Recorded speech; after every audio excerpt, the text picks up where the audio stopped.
Hello, Yogi. Welcome to my podcast. I'm Aiko, and on this show, we explore ways to put spiritual theory into sustainable practice. Hey, everyone.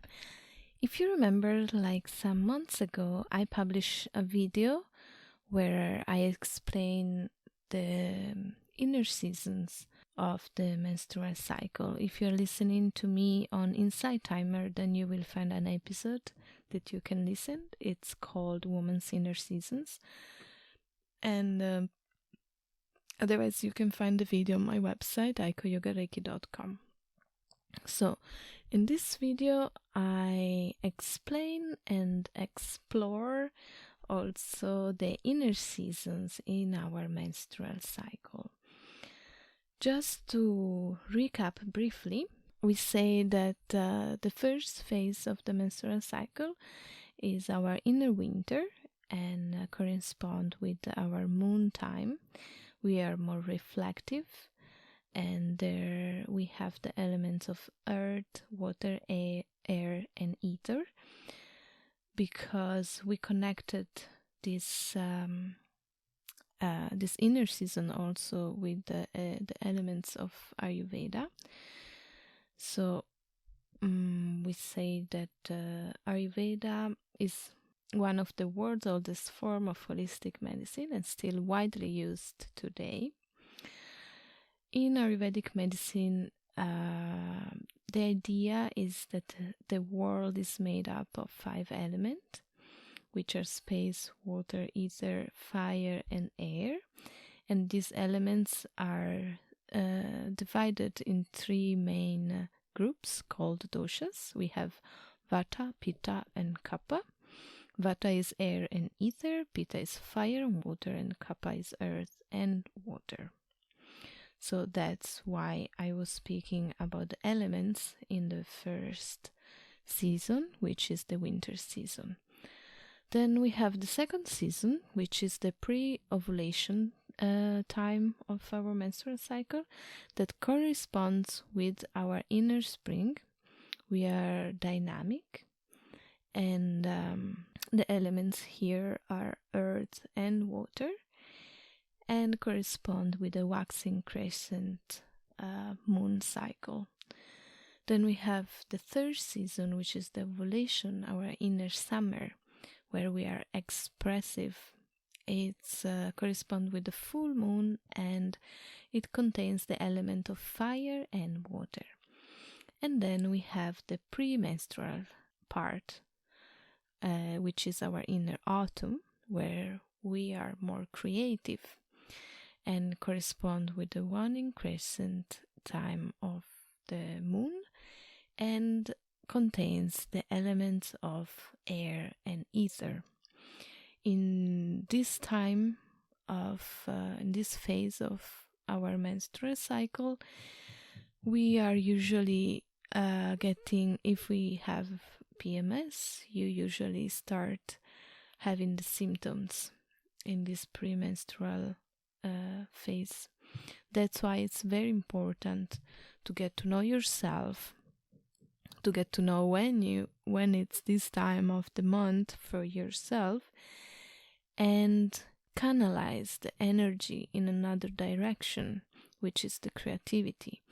So if we learn what these phases have and what the energy that they bring with them, and we try to connect with it, and we try also to connect with the moon and Mother Nature and our body, then everything will slowly start flowing in the right direction. I personally know many women, and there are testimony and books written about it, that when they start following their menstrual cycle and be aware of what is happening and embrace every energy and things that comes with it, they overcome PMS. So in the previous workshop, I also suggested some yoga asanas that you can do for every season, and I'm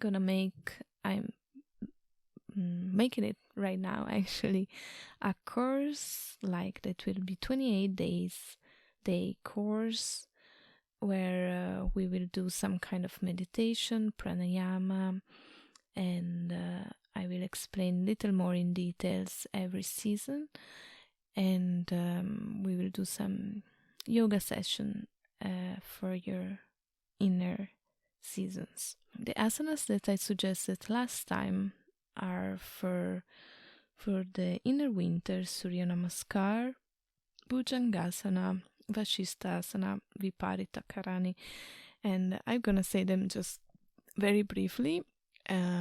If you want to know a little bit more, you can just listen again to the other video or recording. Then we have the inner spring, also Surya Namaskar, Balasana, Parivrita Anjaneyasana, and as said, all the twists are very welcome in our inner spring. Then there is the inner summer, Matya Asana, Marjai Bitila, Ardha Kapotanasana, and Apanasana. And the inner autumn, Uttanasana, Janushirshasana, Trikonasana, and Garudasana. So, the main point and reason why I'm doing this is because it's so powerful, and it's so really, really important to connect with our inner self through yoga and many other elements and things. And I really, truly believe that every woman on earth should be thought about these things since beginning, since we get our first menstruation, because these are really powerful key. There is a very, very beautiful book which is called Wild Power, if you want to read it, and it's from Alexandra Pope and Shani Hugo Wurslitzer, if I'm pronouncing that correctly. They are really, really master into menstrual cycle and this and that, and they explain very, very nicely all the inner seasons and how important it is to connect with them. So in order to connect with your inner season, like the first absolute step you have to do is charting your menstrual cycle. So how do you chart it? I'm using an app that it's called Clue, like CLUE, where I'm writing whenever I get my menses. And what is very nice in this app, so if you prefer like have it on a paper, just write it down in your journal or find the best way for you, even in the calendar. So I was saying in this app it's very nice because you can add and write down your notes. So some things that are important to take in consideration when you write down your notes are, of course, the day of the cycle. So you will start with day 1 when you have your first menstruation, your bleed, and from there on you go on with the numbers, and then you will understand how many days long is your cycle. Ideally it should be around 28 days or 29, but we are all different and it can be way longer or way shorter. That's why it's important to write it down, to learn to know who you are. And you know, one of the first thing, it happened to me at least, when I start noting down my chart, it was that I noticed that always around the same day of my cycle, I was getting angry to my husband usually, but in general, just little grumpy, little angry, and then you see and you notice, oh, last month also it was this day, and then you think, oh, then maybe I shouldn't be that angry, maybe I can just focus on something else. And this we will see more in details. I will do other episodes focused in every inner seasons. So the next episode will be about the inner winter, then inner spring, summer, and autumn. The autumn, as mentioned in the previous recording, is the month where I put most of my attention. Often spring and summer I don't put that much of attention, because I know my power. Summer is a very powerful day, and not day but phase, and spring also is very social and powerful. So I kind of handle these two phases very easily. But of course, we are all different, and this is also the main point of all this what I'm doing now, that we are different, and there is no really there is no like formula or something that works for everyone. That's why it's important that we learn how to relate with our own self.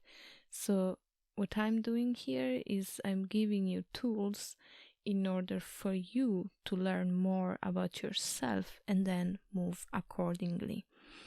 And believe me, if you do the job, you will see benefits like from immediately. So I said, when you do your chart, write the number of the day, when starting from number 1 when you have menstruation. Then write your emotions. Like, try to use maybe keywords or phrases that summarize how you are feeling, and write it down. And then compare like month after month, and you will really experience this kind of different emotions throughout the month, and that's normal. Also, this is so important to understand that it's normal. If sometimes you feel sad, sometimes you feel more down, sometimes you feel more happy, you are not crazy and you are not alone. It's normal. Often we are kind of labeled like, oh, she has her period, she's hysterical or something like that.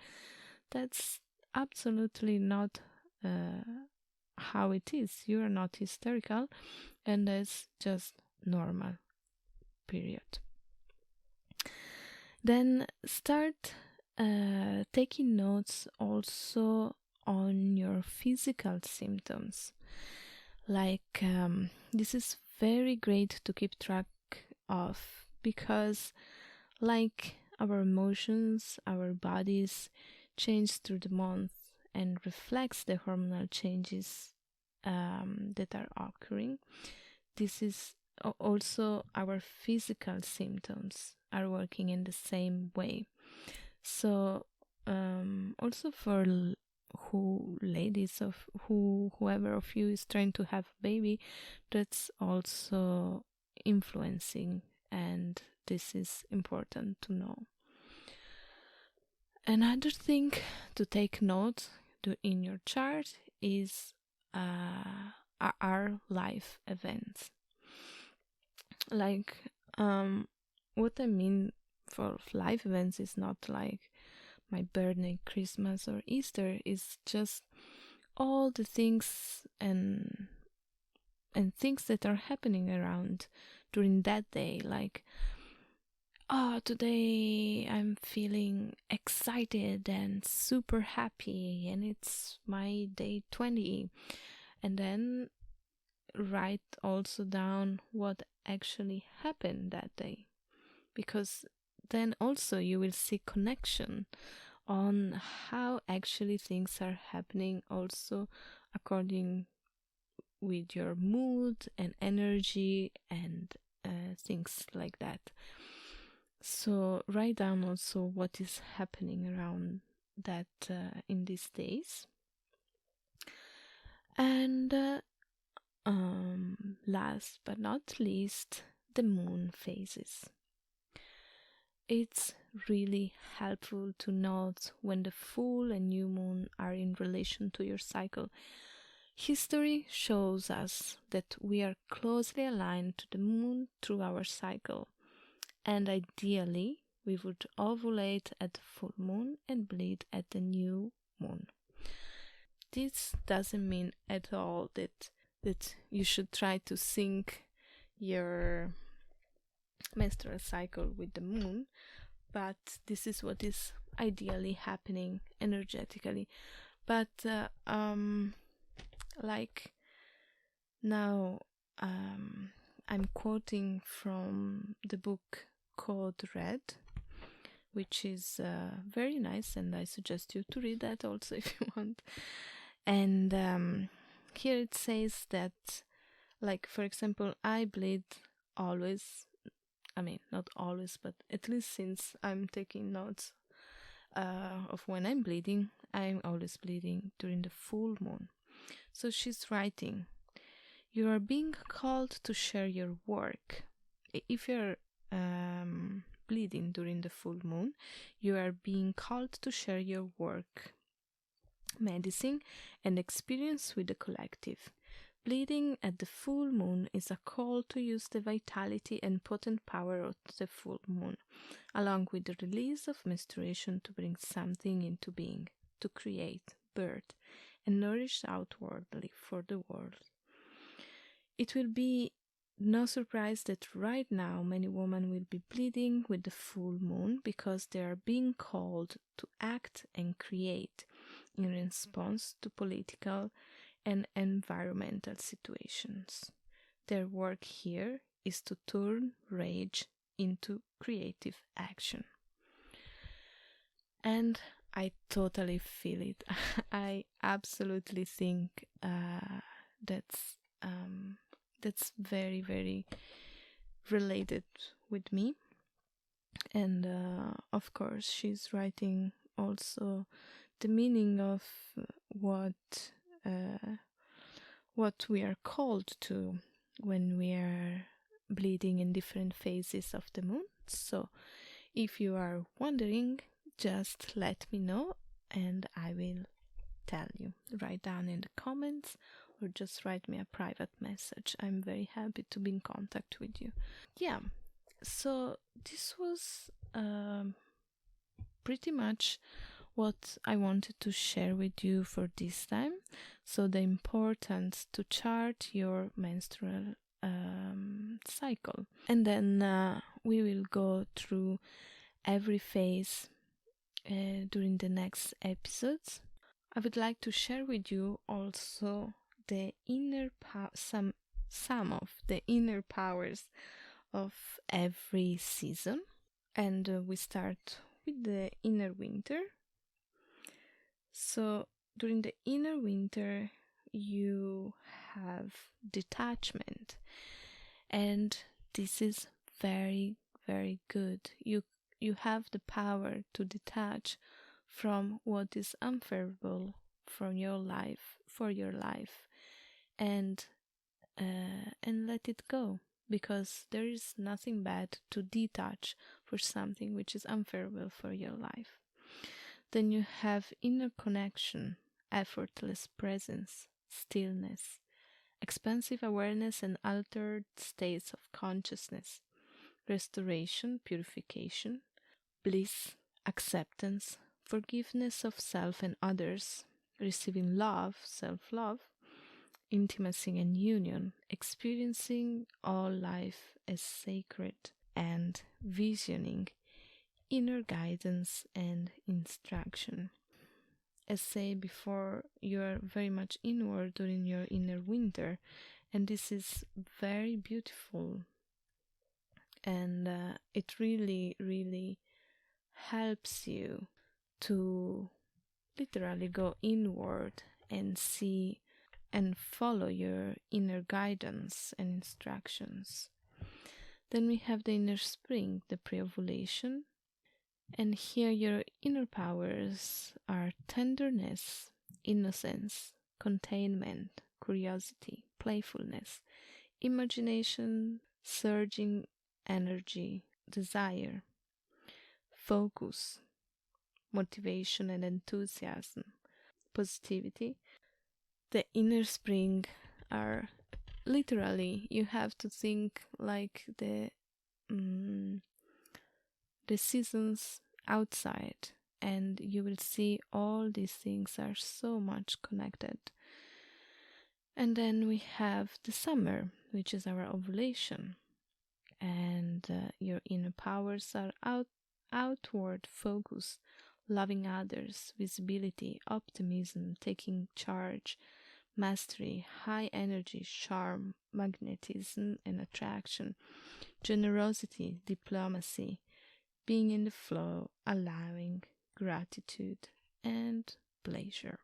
Then we have the inner autumn, which is the premenstrual phase of our menstrual cycle, and our inner powers are insight, saying no, the critique, editing, holding the tension, Catholic provocation.